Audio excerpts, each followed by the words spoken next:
So আস্তে আস্তে পৌঁছে গেছি গঙ্গার ওপর। ওই দেখা যায় দক্ষিণেশ্বর মন্দির, আর এই পেরোচ্ছি আমি বালি ব্রিজ। ঘড়িতে বাজে 7:14। জানি না এখন গিয়ে ওয়েলিংটনে কোন দোকান খোলা পাবো যেখানে ফগ লাইটের ইয়েলো ক্যাপটা পাবো, বাট তবুও ট্রাই করব।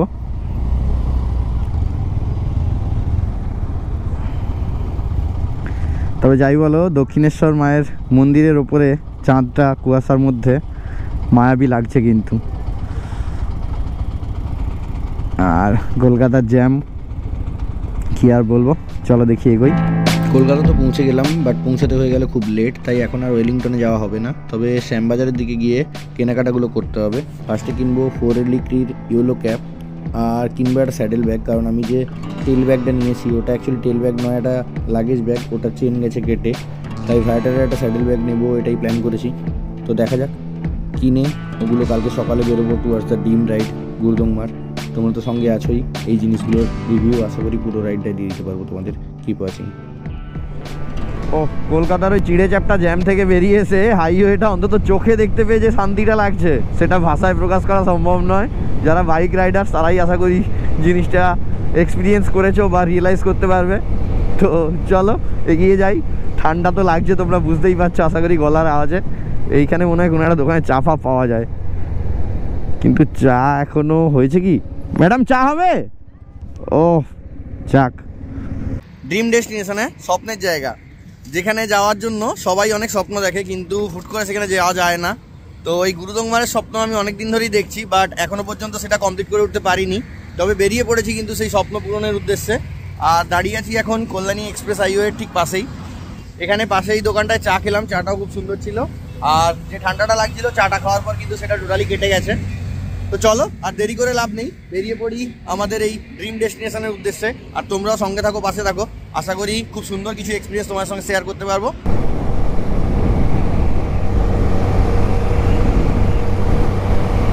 সো আমরা আপাতত এন্টার করে গেছি NH-12-এ, আর এই রাস্তাতেই আমাকে এখনও যেতে হবে বহু কিলোমিটার। দেখি কত তাড়াতাড়ি কভার করতে পারি শিলিগুড়ি পর্যন্ত এই যাত্রাটা।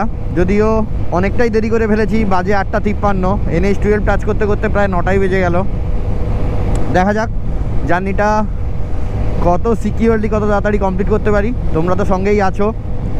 স্বপ্নটা সবসময় ছোঁয়া বড় কঠিন হয়, তবে যখন আমরা স্বপ্নের দিকে হাঁটা শুরু করি বা এগোনো শুরু করি তখন মনে যে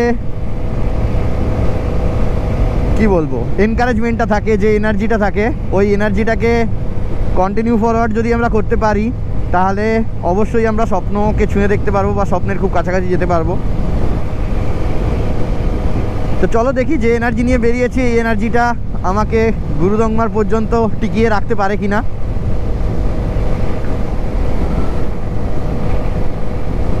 আপনারা ড্রিম রাইড বলে কথা। এই প্রথম দেখতে পেলাম মালদা আর বহরমপুরের বোর্ড।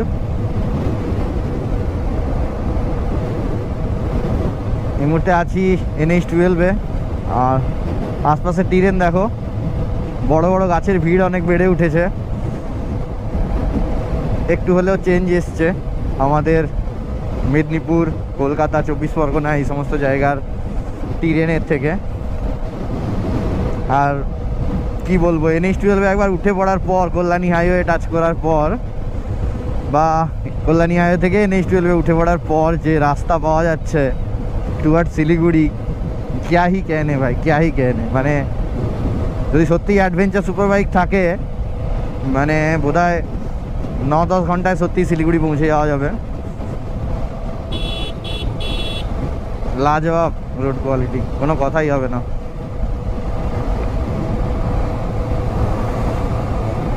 আর তার মাঝে আমার টুইস্টার ড্রাগন তো পুরো চিরতা হুয়া নিকাল রা হ্যায়।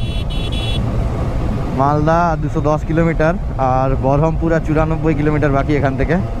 ঘড়িতে বাজে 10:10। দেখি আর কতক্ষণ সময় লাগে। দেখতে দেখতে পৌঁছে গেছি প্রায় বহরমপুর থেকে আর মাত্র 7 কিলোমিটার দূরে। মালদার 135 আর ডালখোলা 261। ঘড়িতে বাজে 11:38। যতটুকু এসছি খারাপ আসিনি, ভালোই এসছি মোটামুটি। যদিও এখান থেকে আবার NH12 কে NH34 লেখা আছে, জানি না কোনটা ঠিক আর কোনটা ভুল।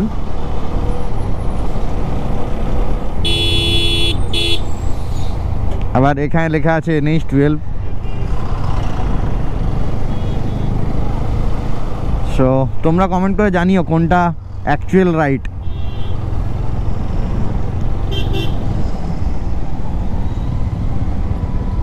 আর ঠিক এই জায়গাটার একটু আগে গতবারে যখন চাই আমরা শিলিগুড়ি, এক মারাত্মক কাণ্ড ঘটে গেছিল। তবে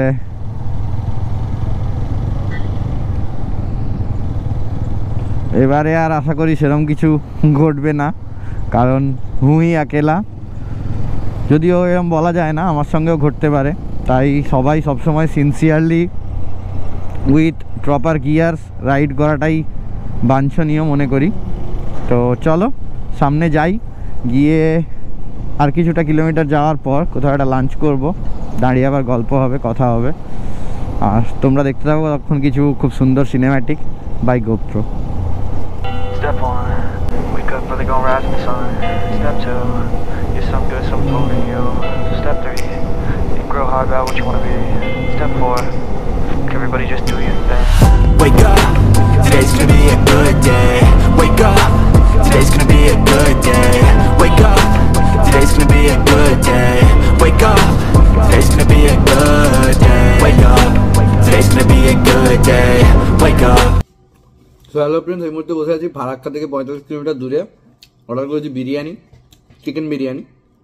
বিরিয়ানির টেস্টটা ভালো। যে হোটেলটায় খেতে বসেছি হোটেলটার নাম হচ্ছে ইকো গার্ডেন রেস্টুরেন্ট। ফারাক্কার দিকে যেতে বাঁ দিকে পড়বে, যদিও এই মুহূর্তে এই বাঁ দিকের লেনটায় কাজ হচ্ছে, তাই ডান দিক থেকে ঘুরে আমাকে ডিভাইডার পেরিয়ে আসতে হয়েছে।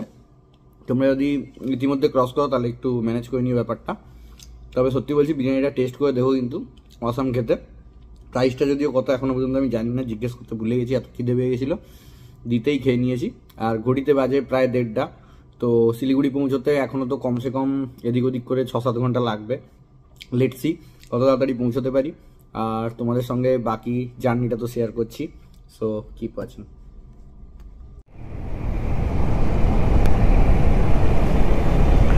এই নিয়ে চতুর্থবার এই দিক থেকে ফারাক্কায় ঢুকছি।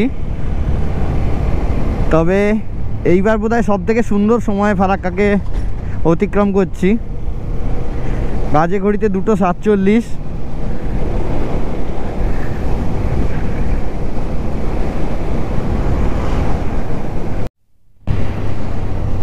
আমি সবসময় বলি না তোমাদের, যেরকমভাবে পারো জাস্ট বেরিয়ে পড়ো ঘুরতে। তো যেতে যেতে দু দাদার সঙ্গে দেখা, দেখো শুধু দুজনের গিয়ারটা। তোমাদের ক্যামেরা একটু দেখাচ্ছি, একটু দূরে যাও। চলো চলো চলো, দুজনে শুধু ড্রেসটা দেখো কত সুন্দর ম্যাচ করে পরেছে। অ্যাকচুয়াল প্রপার রাইডিং জ্যাকেট নেই, তাই এই জ্যাকেট পরেই বেরিয়ে পড়েছে ঘুরতে। শুধু গিয়ারগুলো ঠিকঠাক পরেছে, হেলমেট পরেছে, আর পিছনে দেখো লাগেজটাকে কত সুন্দরভাবে নিয়ে নিয়েছে। এই জন্যই সবাইকে বলি যে বেরিয়ে পড়ো ঘুরতে, আর এই যে এনার্জিটা, এই যে ফিলটা নেওয়ার চেষ্টা করো, দেখবে অনেক ভালো লাগবে। চলো দেখা হবে আবার, টাটা টাটা। চলো এই মুহূর্তে উত্তর দিনাজপুর পেরোচ্ছি, বা উত্তর দিনাজপুরের ওপর দিয়ে যাচ্ছি। তবে আশা করি সামনে কিন্তু কুয়াশার হালকা চাদর তোমাদের চোখে পড়ছে, যেটা কিন্তু যত শিলিগুড়ির দিকে এগোবো তত বাড়বে, এরকমটাই আমার আশা আছে বা আশঙ্কা ছিল। দেখা যাক আগে কি দৃশ্য চোখে পড়ে, তোমার সঙ্গে অবশ্যই শেয়ার করব। তবে সত্যি বলছি, এই কিছুদিন আগে ঝাড়খণ্ড ট্রিপ করেছিলাম সিঙ্গেল, আর আবার এই মাস 1.5 পর বা মাস 2 পর যাচ্ছি সিকিম, নর্থ সিকিম। তো তোমরা এতক্ষণ শুনছিলে Gurudongmar only, but not only Gurudongmar, পুরো নর্থ সিকিম কভার করবো এরকমই প্ল্যান আছে। লেটস সি ভাগ্যে কি আছে। তবে অসম্ভব ভাল লাগছে একা একা রাইড করার যে মজাটা, তার সঙ্গে এত সুন্দর যখন প্রকৃতি থাকে চারপাশে, ভাই লাজবাব, কোনো কথা হবে না। Just enjoy it, ride hard, ride safe, ride green. সামনে গিয়ে আমরা ডান দিকে বেঁকে যাব, উঠবো NH27, আর সেটাই আমাদেরকে নিয়ে যাবে সোজা শিলিগুড়ি। প্রায় 134 কিলোমিটার আমার হোটেল থেকে, এখনও আমি দূরে আছি। আর এখানে দেখাচ্ছে শিলিগুড়ি 127 আর কিষানগঞ্জ 28। তো আমি অ্যাকচুয়ালি আছি শিলিগুড়ির হংকং মার্কেটের কাছে একটা হোটেলে, খুব বাজেট ফ্রেন্ডলি এবং প্রচণ্ড লাক্সারিয়াস। মানে তোমাদেরকে যে কথাটা বলছি হয়তো ম্যাচ করছে না, আমি বুঝতে পারছি। বাজেট ফ্রেন্ডলি ভাষাটার সঙ্গে লাক্সারিয়াস কথাটা ম্যাচ করে না, বাট সত্যিই বাজেট ফ্রেন্ডলি লাক্সারিয়াস হোটেল একটা। নাম হচ্ছে হোটেল সালুজা। তো চলো গিয়ে তোমাদেরকে দেখাচ্ছি হোটেল সালুজা। তার আগে তো টুকটাক ক্লিপ থাকবেই। NH-27-এর একই অবস্থা, স্যাডলিং করে যেতে হচ্ছে। তোমরা হয়তো গোপ্রোতে বুঝতে পারবে না যে কি মারাত্মক অফরোড, তবে কুয়াশা কিন্তু খুব একটা নেই। ধুলোর পাহাড় দেখে বোঝা যাচ্ছে যে রাস্তার কি অবস্থা। হ্যাঁ, মারাত্মক পরিস্থিতি। শুধু গ্র্যাভেলস পড়ে আছে কাঁড়ি, একটু ভুল করে দূর থেকে স্পিডে এসে নেমে পড়লে শেষ, জাস্ট শেষ। গিয়াস যদি থাকে তো বাঁচলে, নাহলে ভাই ওইখানেই চেটে পড়ে থাকতে হবে। ট্যাক্স নিচ্ছে সরকার, রাস্তাগুলোর কি অবস্থা ভাই। অনেকটা ভালো করেছে, এটাও হয়তো কাজই চলছে, বাট যারা আসছো তারা একটু সিনসিয়ার থেকো, যে রায়গঞ্জ ঢোকার আগে কিন্তু রাস্তার অবস্থা মারাত্মক হয়ে আছে। মানে NH-27-এ ওঠার পর থেকেই রাস্তার খারাপ হাল দেখতে পেয়ে যাবে।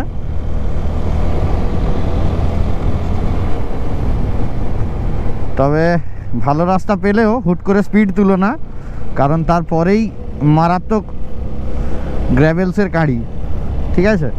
সো একটু ভেবে চিনতে। বাঁদিকে কিষানগঞ্জের প্ল্যাটফর্ম ফেলে এগিয়ে যাচ্ছি শিলিগুড়ির দিকে। আর 100 কিলোমিটার দেখালো ওখানে মাইল ফলকে, আর ম্যাপে দেখাচ্ছে 106 কিলোমিটার। গতবারের ভিডিওতেও দেখিয়েছিলাম এই রাস্তার এই ঝিকিমিকি করা লাইটগুলো, আমার তো দারুণ লাগে। তোমরা কতটা গোপ্রোতে বুঝতে পারছো এবারেও জানি না, কারণ কুয়াশা কম নেই।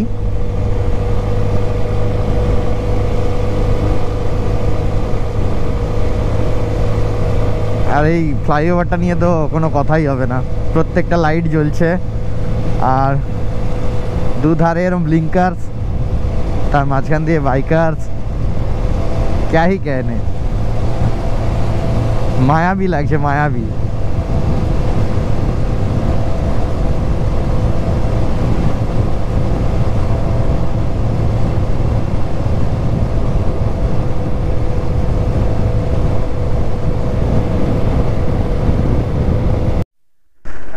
যাচ্ছি এখনো, শিলিগুড়ি পৌঁছাতে বেশ কিছুটা বাকি আছে। সামনেই কাকু যাচ্ছিলেন, এনার রয়্যাল এনফিল্ড কোনো কারণবশত ঠেলতে হচ্ছে দেখে ভাবলাম একটু যদি হেল্প করতে পারি। তো এনার গাড়ি স্টার্ট হচ্ছে না, মনে হচ্ছে স্পার্ক প্লাগে মেবি কোনো প্রবলেম হতে পারে, তাই স্পার্ক প্লাগটা একটু WD দিয়ে দেখছি কি হয়।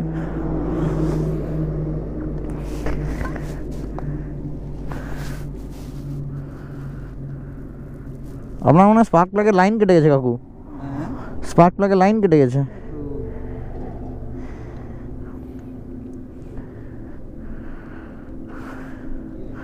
ধরুন এই ফোনটা, আপনি গাড়ি নিয়ে যেতে পারবেন বলে তো মনে হচ্ছে না।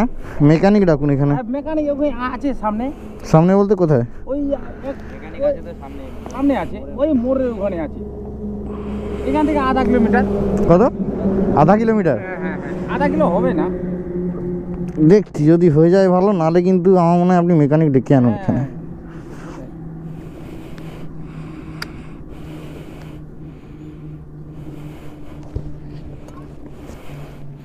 যদি হওয়ার হয় হয়ে যাবে, নাহলে কিন্তু এটা হবে না।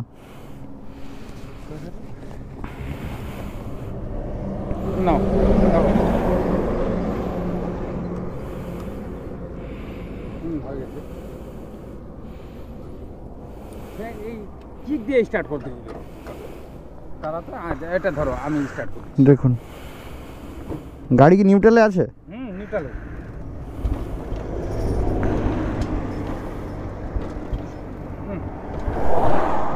তারা তো তেল আসতেছে নাকি দেখি তো। এখানে তেল ঠিক আছে, তেল আসছে আসছে, ওই তো লাগান। আর একটা জিনিস করলে হতো, ওইখানটা একটু তেল দিয়ে দেখলে হতো, পেট্রোল এই জায়গাটায় অনেক সময় নিয়ে নেয়। খুলুন, এটা খুলুন, হাত দিয়ে খুলুন, টানুন, হ্যাঁ এখানটা একটু তেল লাগিয়ে দিন, পড়ুক আবার এখান থেকে একটু নিয়ে ওইখানে ফেলে দিন, অল্প খুলুন, আমি বন্ধ করে দেবো, আপনি নিন, হ্যাঁ দিন, লাগানোটা পট করে।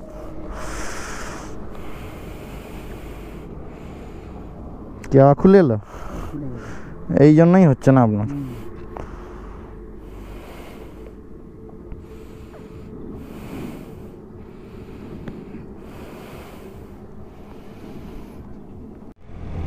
সো আফটার অল আমার ব্যাড লাক, আর গাড়িটা যার ওনারও কিছু করার নেই, ওনাকে পুরো ব্রিজটা এসে তারপরে গাড়ি সারাতে হবে মেকানিকের কাছে।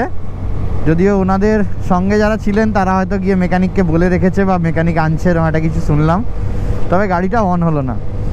রয়্যাল এনফিল্ডের যা গুণ আর কি, একবার বন্ধ হয়েছে মানে ওকে তো ভাই ফাট যায়গি স্টার্ট করনে में, কিছু করার নেই। তবুও সব গাড়িটাই সবার ইমোশান, সব গাড়িটাই সবার ভালোবাসা, আর কোনো গাড়িটাই পারফেক্ট নয়, এই আর কি। আমি মোটামুটি আমার ডেস্টিনেশনের খুব কাছাকাছি, কিন্তু পকেটে ফোনটা ভরে ফেলেছি, তাই ম্যাপটা দেখতে পাচ্ছি না। ঘড়িতে বাজে 8:09। ফুলবাড়ি থেকে আর 18 কিলোমিটার দূরে আছি, আর আমার হোটেল থেকে 25 কিলোমিটার ধরে নাও। সো মোটামুটি জার্নিটা মজেদারই ছিল। তোমাদেরও পুরো ব্লগটা কেমন লাগলো কমেন্টস করে জানিও। আর একটুখানি রাস্তা, চলো একদম হোটেলে গিয়ে দেখা করে গল্প হচ্ছে। পৌঁছে গেছি আমরা মহানন্দা ব্যারেজে, এই যে বাঁ দিকে মহানন্দা ব্যারেজ, আর এই চলে যাচ্ছি আমি শিলিগুড়ি, আর এই যে নিচ থেকে বয়ে যাচ্ছে মহানন্দা নদী।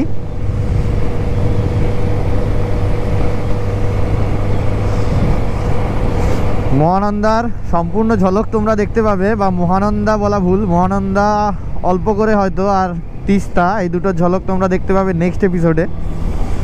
সো নেক্সট এপিসোডটা কিন্তু মিস করো না, সেটাও কিন্তু প্রচণ্ড অ্যাডভেঞ্চারাস হতে চলেছে।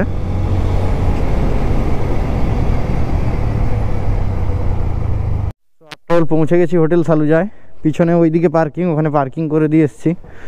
সামনে রিসেপশানে লাগেজগুলো রাখা আছে, লাগেজগুলো নিয়ে এবার কোন রুম অ্যালট করে সেটা দেখে রুমে যাওয়ার পালা, তারপরে আবার আসছি তোমার সঙ্গে গল্পে। সো ফ্রেন্ডস, পৌঁছে গেছি হোটেলে। চেক ইন এক্সপিরিয়েন্সও তোমরা দেখলে, হোটেলের পার্কিংটাও তোমরা দেখলে, খুব ভালোই পার্কিং এখানে। তো যাই হোক, এই হোটেলে তোমরা গোয়াইবিও থেকেই বুক করে নিতে পারো, ফলে কোনো রকম অসুবিধে নেই। তো এই রুমটা যেটা তোমরা দেখতে পাচ্ছ, ওই দেখো ওদিকে একটা বেড আছে, আর এখানে এরকম একটা হ্যাঙ্গার আছে, এখানে আমার জ্যাকেট ফ্যাকেটগুলো রেখেছি, নিচে লাগেজ। তো এই যে রুমটা আছে, এটা হচ্ছে একটা শেয়ার্ড ওয়াশরুমের ডরমেটারি রুম। এই রুমের প্রাইস নিচ্ছে ওরা মেবি 600, 650 সামথিং। সো এইরকম প্রাইস রেঞ্জে শিলিগুড়িতে এত ভালো পার্কিংওয়ালা, এত ভালো প্রপার্টি তোমরা পাবে না। তাহলে চলো, দেরি করে লাভ নেই, ভিডিওটা এখানেই শেষ করছি। দেখা হচ্ছে নেক্সট এপিসোডে, আরও অ্যাডভেঞ্চারাস একটা স্টেপ আমরা এগোবো আমাদের জার্নির দিকে, আমাদের স্বপ্নের জার্নির দিকে। তো টাটা, আজকের মতো এখানেই শেষ করছি, দেখা হচ্ছে পরের ভিডিওয়। সবাই ভালো থেকো, সুস্থ থেকো, ride hard, ride green, tata.